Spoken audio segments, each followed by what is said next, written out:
नमस्कार, बहुत स्वागत है आप सभी का। आप देख रहे हैं आपकी बात छत्तीसगढ़। मैं हूं अभिलाष मिश्रा। छत्तीसगढ़ में 1,72,000 करोड़ का बजट आ गया है। पिछले दफे से 1,65,000 करोड़ पिछले दफे था, 7,000 करोड़ ज्यादा का बजट है। खास बात यह है कि इसमें बहुत सारे नई योजनाओं को भी लॉन्च कर दिया गया है और एक खास योजना जो है रानी दुर्गावती के नाम से शुरू की गई है, जिसमें बच्चियां जो हैं वो जब 18 साल की होंगी तो उन्हें 1.5 लाख रुपए उनके खाते में पैसा आएगा। सरकार उनके जब जन्म होगा उनके खाते में पैसा डाल देगी और जो बढ़कर के 1.5 लाख करोड़ का 1.5 लाख का पैसा उनको मिलेगा। ऐसी कई योजनाएं शुरू की गई हैं, कई नए अस्पताल, कई नई सड़कें, कई नए भवन। रोजगार को लेकर के भी कुछ नौकरियों की बात, हजारों नौकरियों की बात जो है इस बजट में कही गई है। और महतारी वंदन का बजट हो वो भी बढ़ा दिया गया है, बाकी दूसरे बजट बढ़ाए गए हैं। सबसे ज्यादा बढ़ोतरी की अगर बात की जाए तो जाहिर सी बात है जो मनरेगा था, जिसमें पहले केंद्र सरकार लगभग सारा पैसा देती थी या 90% देती थी, अब उसमें चूंकि राज्यों को 40% पैसा देना है तो 4,000 करोड़ का बजट, नई नवेली योजना जो पुरानी थी, नाम बदल दिया गया, उसके प्रावधान भी बदल दिए गए, तो काफी हद तक उसमें नई उसे कह सकते हैं।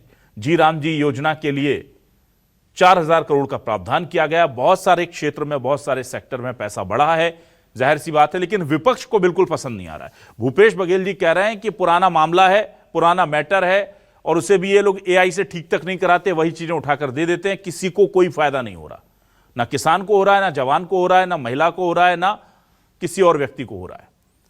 अब क्या वाकई में छत्तीसगढ़ का किसान, महिला, युवा और व्यापारी इस बजट से खुश है या उसे अफसोस है? इसी मुद्दे पर शुरू करते हैं आज आपकी बात।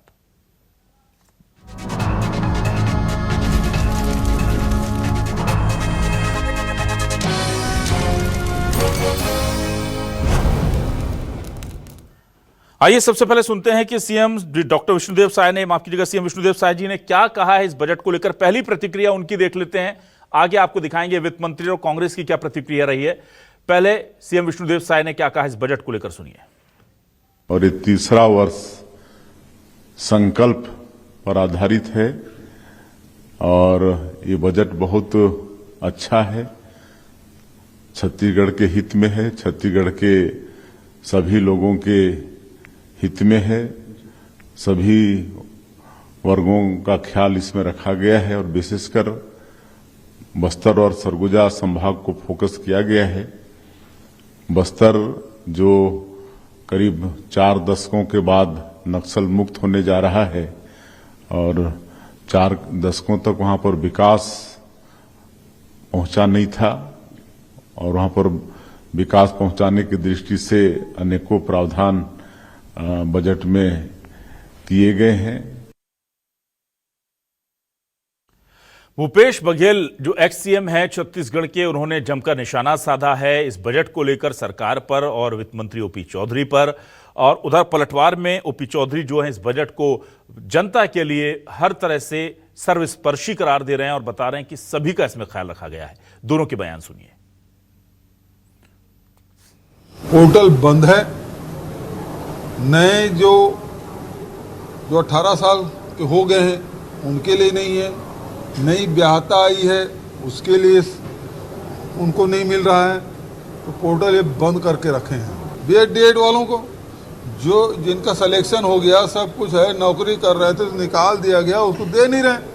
और जो 100 दिन का संकल्प था आपका, 100 दिन में सबके, चाहे वो मितानिन हो, चाहे सहायिका हो, चाहे वो सफाई कर्मी हो, जितने लोग हो जो मानदेय में काम करते हैं, उसको 100 दिन के अंदर में उनके मानदेय दुगुना कर दिया जाएगा। ये उसके संकल्प पत्र में, मोदी जी की गारंटी, लेकिन कहीं उसका उल्लेख नहीं है। आज महंगाई से जूझ रहे हैं, 500 रुपये में गैस सिलेंडर देने की बात कहें, कहाँ है मोदी की गारंटी? आज आवास योजना की बात करें, क्या 1,20,000 में कोई आवास बन सकता है? 4 लाख 5 लाख रुपए बन रहा है और जिनको आवास आवंटित हुआ है वो कर्ज में डूब गए हैं। अगर विपक्ष को अबूझमाड़ और जगरगुंडा में एजुकेशन सिटी आंकड़ों का मायाजाल दिखाई देता है, अगर उड़ान शिखर मंजिल जैसी योजनाएं उन्हें रास नहीं आती है। अच्छा, अगर 8,200 करोड़ रुपए की महतारी वंदन योजना उनको रास नहीं आती है, अगर माताओं बहनों के लिए पंजीयन शुल्क को आधा कर दिया गया वो नज़र नहीं आता है, रानी दुर्गावती योजना जिसमें 1.5 लाख रुपए 18 वर्ष की उम्र पूरी करने पर मिलेगा, अगर प्रतिभाशाली युवाओं को संभाग मुख्यालय में रहने के लिए सहयोग मिलने की बात नजर नहीं आती है, अगर छत्तीसगढ़ के 36 सड़कों को द्रुतगामी सड़क बनाने की योजना उनको नजर में नहीं आती है, तो छत्तीसगढ़ की 3 करोड़ जनता जनार्दन ऐसे विपक्ष, ऐसे कांग्रेस को कभी माफ नहीं करेगी। और आइए देखिए सवाल क्या है हमारे आज के, जल्दी से सवाल आपको दिखाते हैं और सवाल लेकर आ रहे हैं। हमारे आज के सवाल ये रहे आपके टेलीविजन स्क्रीन पर। सवाल है, छत्तीसगढ़ में 1,72,000 करोड़ का बजट आया, किसान महिला बेरोजगारों को कितना भाया? बेटी 18 साल की होगी तो मिलेंगे 1.5 लाख, कर्मचारियों को मिलेगी अब कैशलेस इलाज। कांग्रेस बोली बजट से हर वर्ग निराश, बीजेपी बोली हम पूरी कर रहे सबकी आस। छत्तीसगढ़ के बजट से विकास का संकल्प पूरा होगा, महतारी, धान किसान, युवा, कर्मचारी को क्या मिला? सीधा सवाल यही है कि ये जो बड़ा वर्ग है जिस पर सियासत होती है, इनके लिए क्या खास रहा है और क्या ये वर्ग संतुष्ट है? हमारे साथ बातचीत करने के लिए आज 2 खास मेहमान जुड़े हैं। बीजेपी से युवा नेता वरिष्ठ विधायक अनुज शर्मा जी जुड़ गए हैं, बहुत स्वागत करूंगा। यूथ भी हैं और बहुत सारी उनके अंदर संभावनाएं अभी बीजेपी देख रही है, छत्तीसगढ़ देख रहा है। अनुज जी बहुत स्वागत करता हूं आपका। हमारे साथ आज पीसीसी मीडिया अध्यक्ष सुशील आनंद शुक्ला जी जुड़ गए हैं। इस पूरे मामले पर पार्टी का पक्ष रखने के लिए लगातार उनकी टीम सरकार के खिलाफ मोर्चा खोलती है, जनहित के मुद्दे उठाती है। सुशील आनंद जी बहुत बहुत स्वागत करता हूं आपका भी। सबसे पहले सुशील जी आपके पास आ जाता हूं। सुशील जी देखिए, कहा जा रहा है कि बस्तर पर फोकस किया है, महिलाओं के लिए बहुत काम किया है, उनका पंजीयन शुल्क अदा किया, ओपी चौधरी जी को आपने सुना, इतना सब कुछ कर दिया है, और अगर फिर भी आपको जनता का हित नजर नहीं आता तो फिर आप पॉलिटिक्स कर रहे हैं, इस तरह के आरोप लग रहे हैं कांग्रेस पर। देखिए ऐसा है अभिलाष जी, वित्त मंत्री जी जब बजट पढ़ रहे थे जी, तो सत्ता पक्ष के जो वरिष्ठ नेता थे उनको भी बजट रास नहीं आ रहा था। दरअसल उनका जो बजट था वो बहुत ही ज़्यादा बोरिंग और आंकड़ों का माया जाल था। वो लच्छेदार बातें जरूर कर रहे थे, लेकिन हकीकत में छत्तीसगढ़ के विकास का विजन इस बजट में नहीं दिख रहा था। और इस बजट में यह भी दिख रहा था कि किस प्रकार से इनके पूर्ववर्ती बजट जो ज्ञान और गति था, उसकी दुर्गति के बाद वित्त मंत्री संकल्प लेने को मजबूर हुए हैं। लेकिन इस संकल्प में भी जो संकल्प इन्होंने 2023 के विधानसभा चुनाव में लिया था 1 लाख नौकरियां देने का, जो कि अभी तक 40,000 नौकरियां मिल जानी थी 2 वर्ष पूरा होने के बाद, उसके बारे में इस बजट में कुछ नहीं है। पिछले बजट में यही वित्त मंत्री 20,000 शिक्षकों की भर्ती करने की बात किए थे, लेकिन इस बजट में कुछ भी नहीं है। आप बात कर रहे थे कि ये बोलते हैं कि बस्तर और सरगुजा को फोकस किया था, और क्या किया इन्होंने? बस्तर विकास प्राधिकरण के लिए 75 करोड़ रुपए की स्वीकृति दी है, तो 75 करोड़ रुपए की स्वीकृति दी है। लेकिन महिलाओं के विकास की बात कर रहे हैं, इन्होंने बात किया था कि रेडी टू ईट में सारी महिलाओं को पूरे प्रदेश में जिलों में काम दिया जाएगा। 6 जिलों को इन्होंने पायलट प्रोजेक्ट के रूप में रखा था, लेकिन उन 6 जिलों में महिलाओं को काम नहीं दे पाए। यही वित्त मंत्री वादा किए थे। महिलाओं रसोइया संघ के बहनें लगातार, रसोइया संघ के लोग लगातार आंदोलन कर रहे हैं, लेकिन वित्त मंत्री जी के बजट में कुछ भी नहीं है।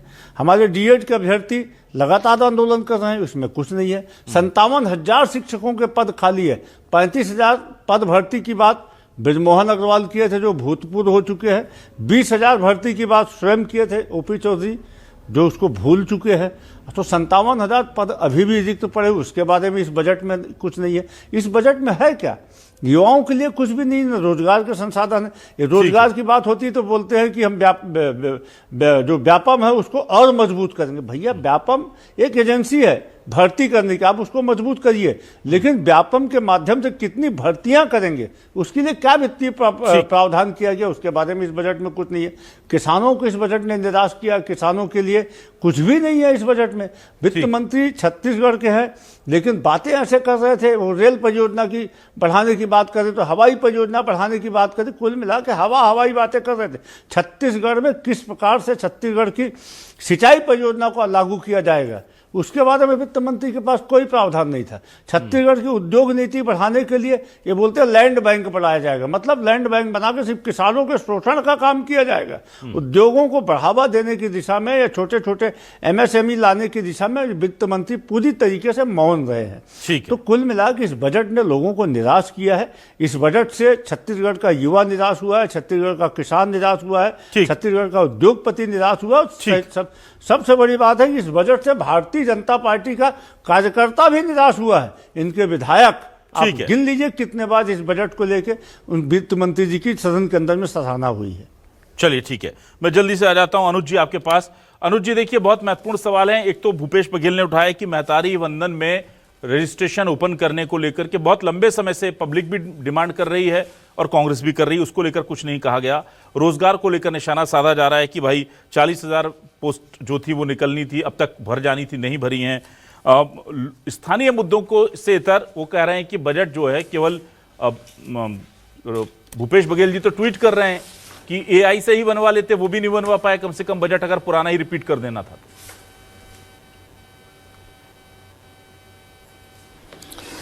देखिए, मैं बस 2 पंक्तियां पहले शुरू में कहना चाहूंगा कि काम दिखे तो नजरें झुका लेते हैं जी।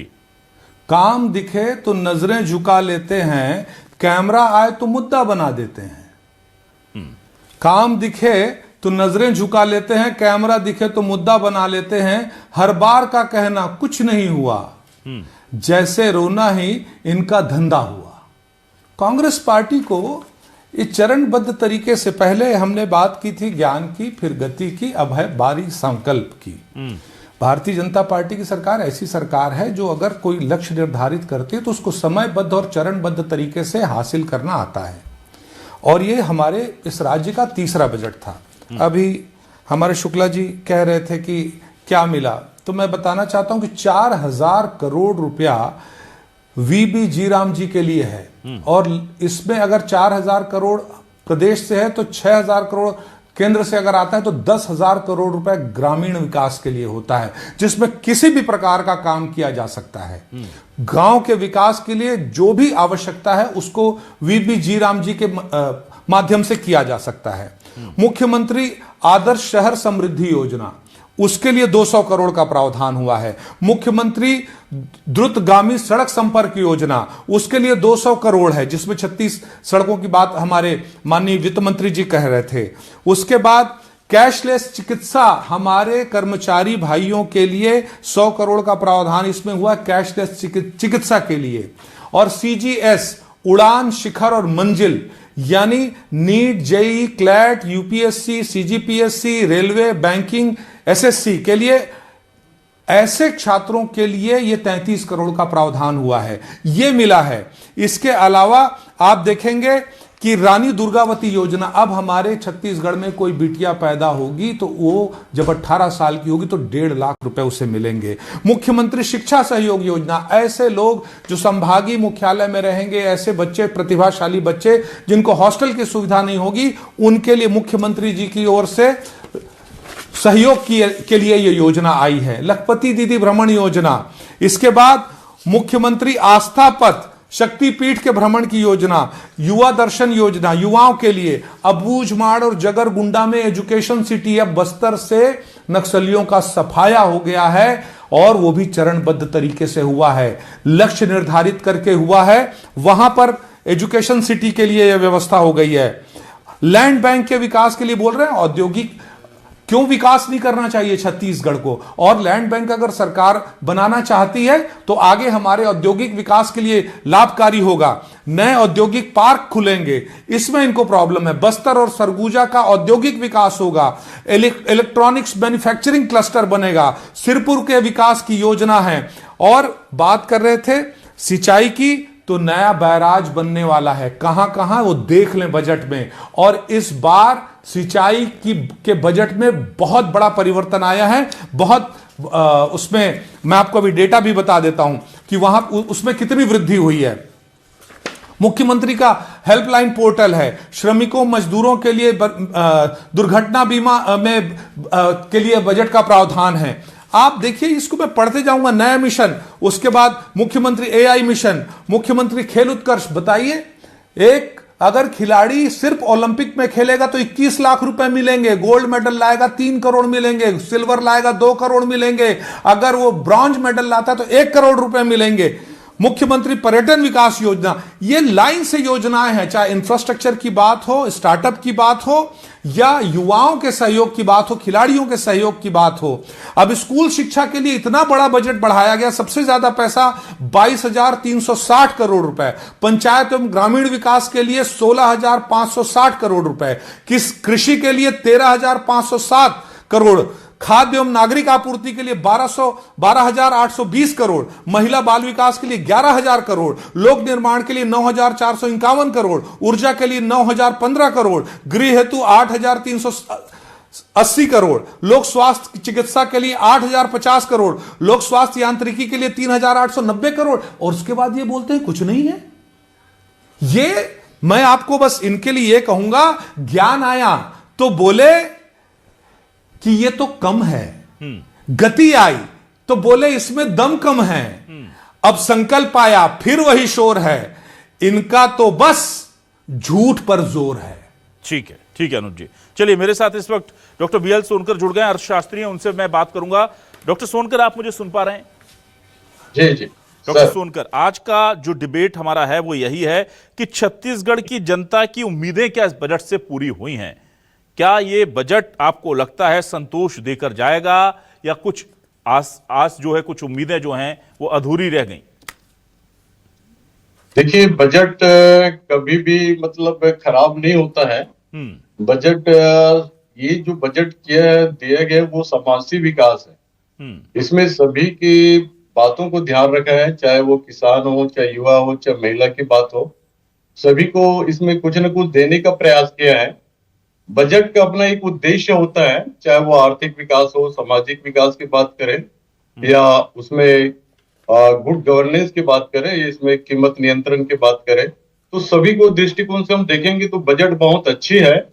और सबसे बड़ी बात इस बजट की खासियत मुझे जो लगा कि वित्त मंत्री द्वारा जो राजकोषीय घाटा है उसको, जो जीएसडीपी का जो बजट मैनेजमेंट एक्ट अधिनियम होता है, उसमें 3% रखने का प्रावधान है, उसको इसने अपने नियंत्रण कर इसको एक अच्छी वित्तीय मैनेजमेंट व्यवस्था कहा जा सकता है सरकार की।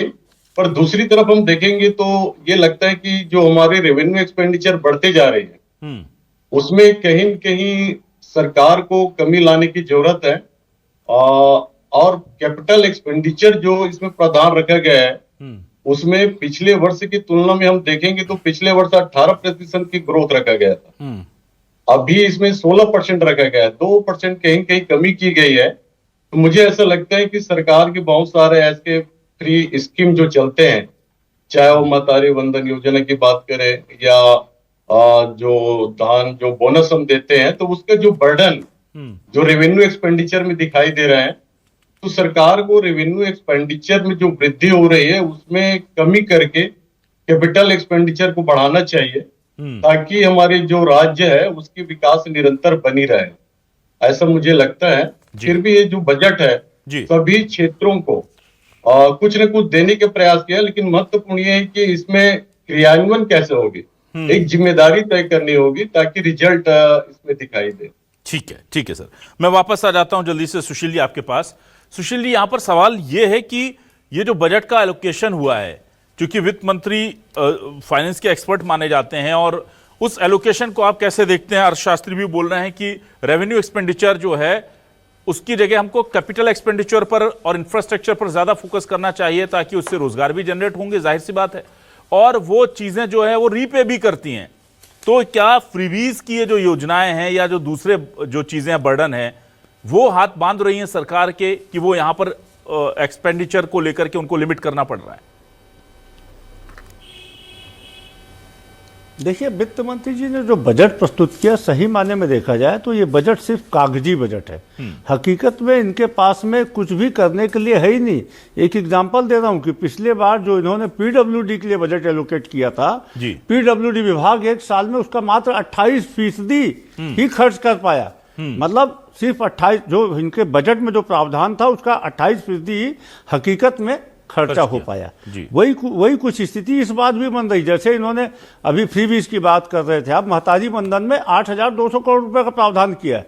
70 लाख महिलाओं को पहली बार इन्होंने 1,000 रुपए देने के हिसाब से भुगतान किया था।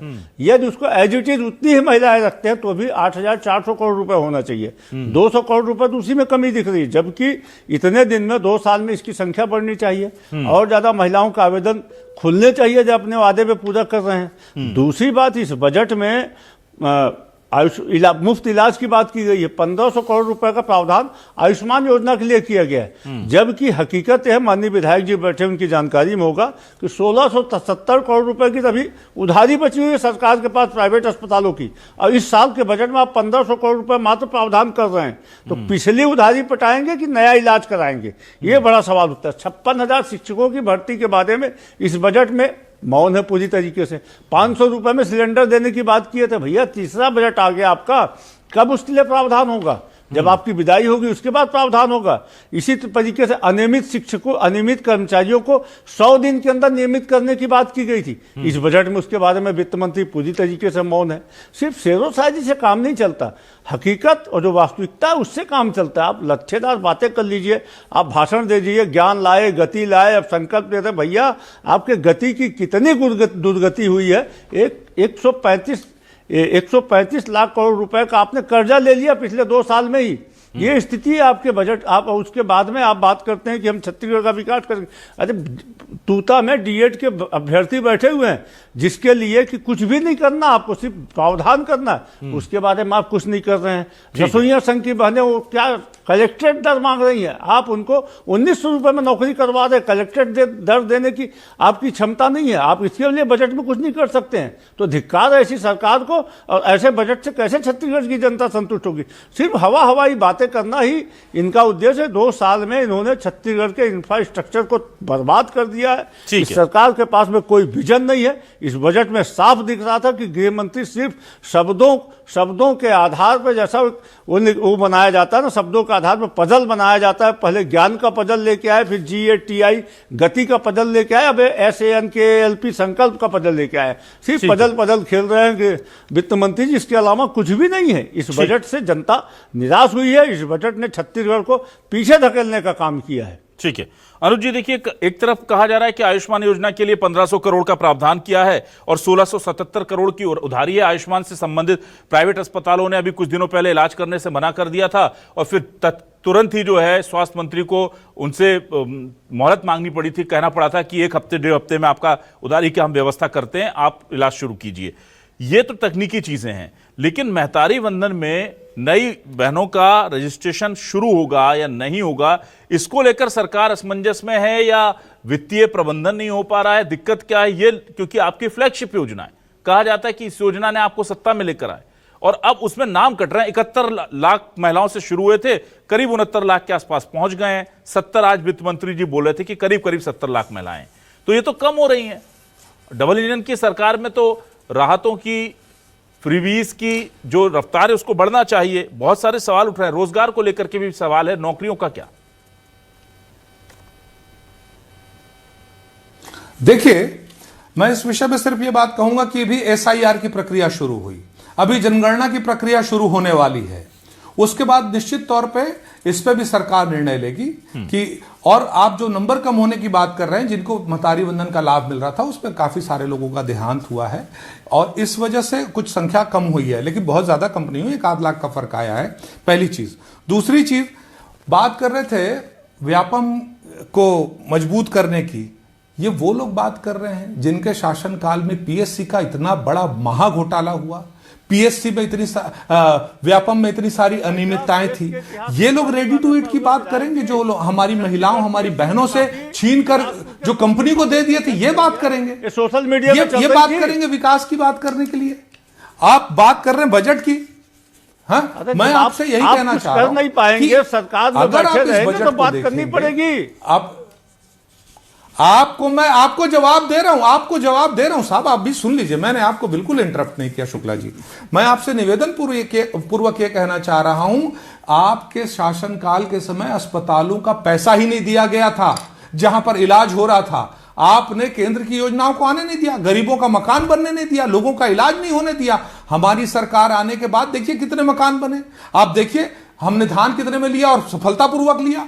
दूसरी बात, अभी आप ये बात कर रहे हैं इलाज कराने की, तो इलाज कराने की आपका पेंडिंग पड़ा था, लेकिन वो भी क्लियर किया जाएगा, क्योंकि अब हमारी सरकार है, सबको सक्षमता के साथ निपटना और उसको ठीक करना जानती है इन सब चीजों को। आपको चिंता करने की जरूरत नहीं। और साथ ही साथ युवाओं का, किसानों का, महिलाओं का, श्रमिकों का, सभी का विकास साथ में चलेगा। और आप देख लीजिए, आप पूरा बजट पढ़िए, आपको समझ में आ जाएगा कि ग्रामीण विकास के लिए क्या है, किसानों के लिए क्या, और सिंचाई के लिए कितना बड़ा बजट दिया गया, शिक्षा के लिए कितना दिया गया, स्कूल के लिए कितना दिया गया। मैं आपको अभी गिन के भी बताया हूं।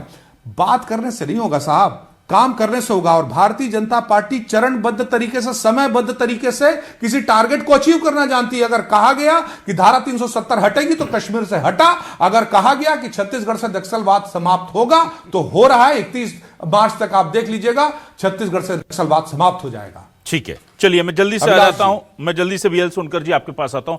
बीएल सोनकर जी, मैं आपसे यह जानना चाहूंगा, अगर यह देखा जाए कि फ्रीबीज जो हैं उनके लिहाज से या राहतों, जो तात्कालिक राहत हम कही जाती है, उसके लिहाज से यह बजट कैसा रहा, और दूसरा जो लॉन्ग टर्म इन्वेस्टमेंट है या इंफ्रास्ट्रक्चर हो गया, या जो आप बार बार कैपिटल एक्सपेंडिचर की बात कर रहे हैं, कैपेक्स की बात कर रहे हैं, उस लिहाज से दोनों पक्षों के हिसाब से आप बताइए कि क्या आपको लगता है, इसका मूल्यांकन कैसे करेंगे आप इस बजट का?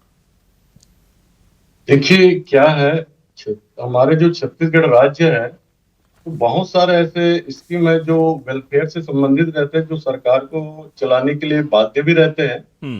पर सरकार को जिम्मेदारी ये भी है कि हमको किसको देना है।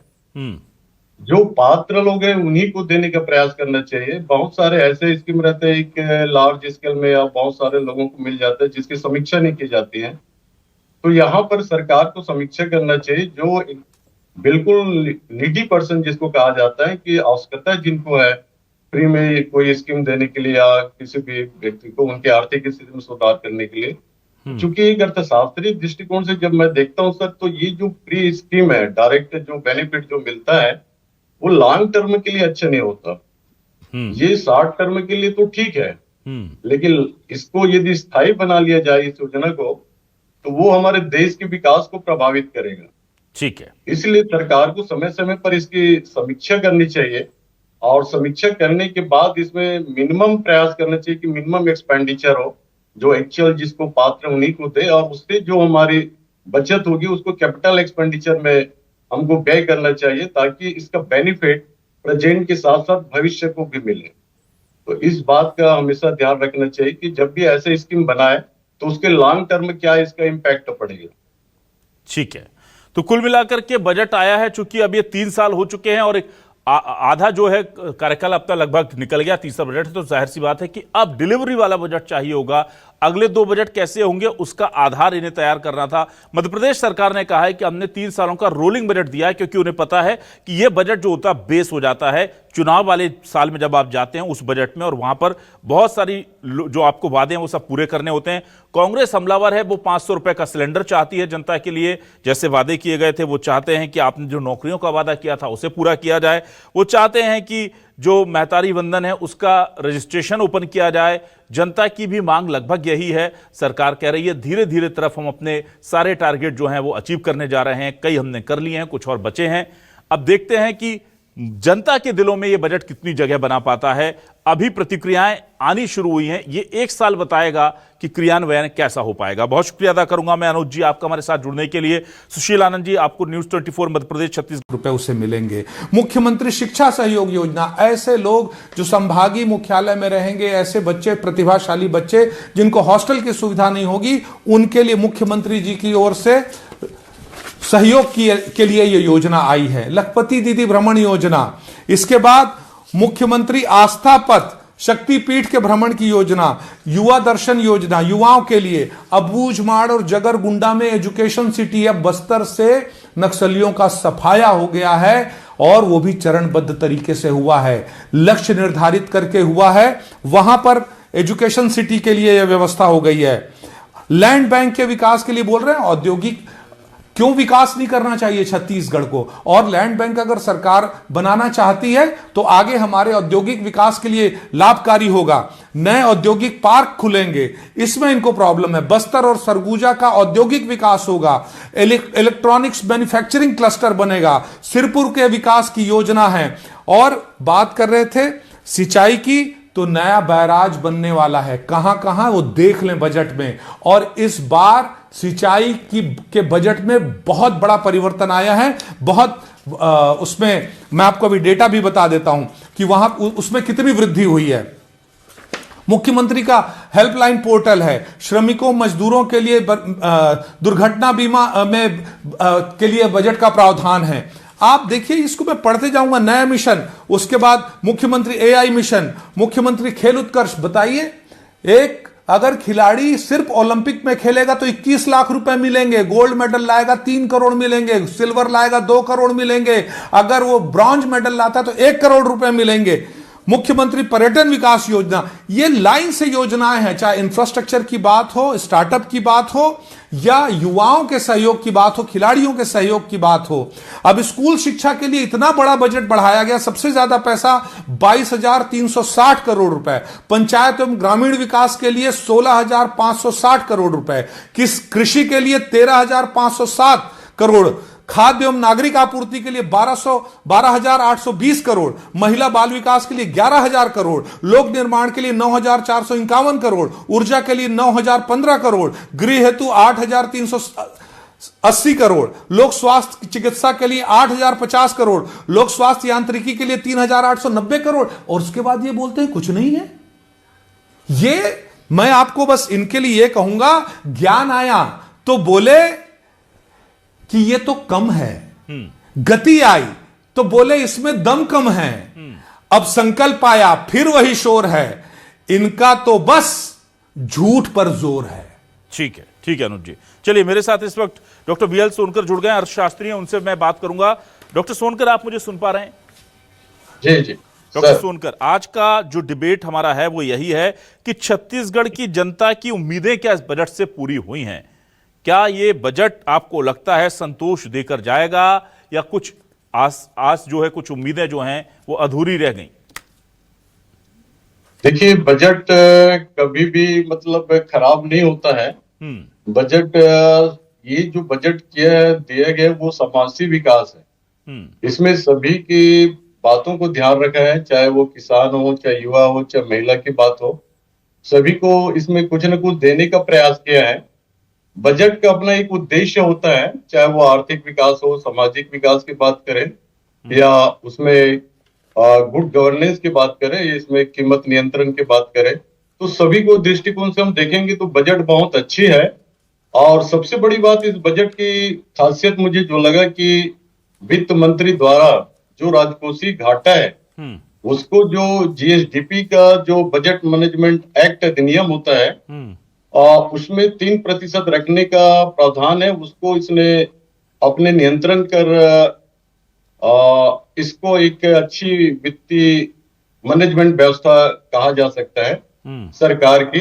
पर दूसरी तरफ हम देखेंगे तो ये लगता है कि जो हमारे रेवेन्यू एक्सपेंडिचर बढ़ते जा रहे हैं उसमें कहीं न कहीं सरकार को कमी लाने की जरूरत है।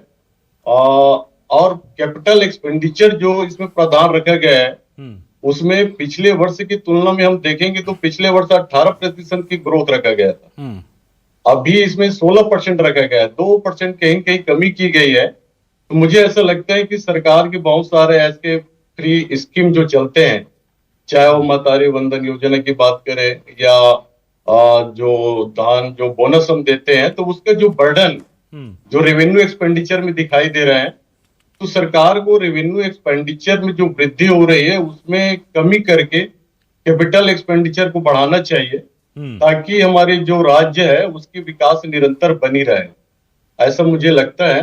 फिर भी ये जो बजट है सभी क्षेत्रों को कुछ न कुछ देने के प्रयास किया, लेकिन महत्वपूर्ण ये है कि इसमें क्रियान्वयन कैसे होगी, एक जिम्मेदारी तय करनी होगी ताकि रिजल्ट इसमें दिखाई दे।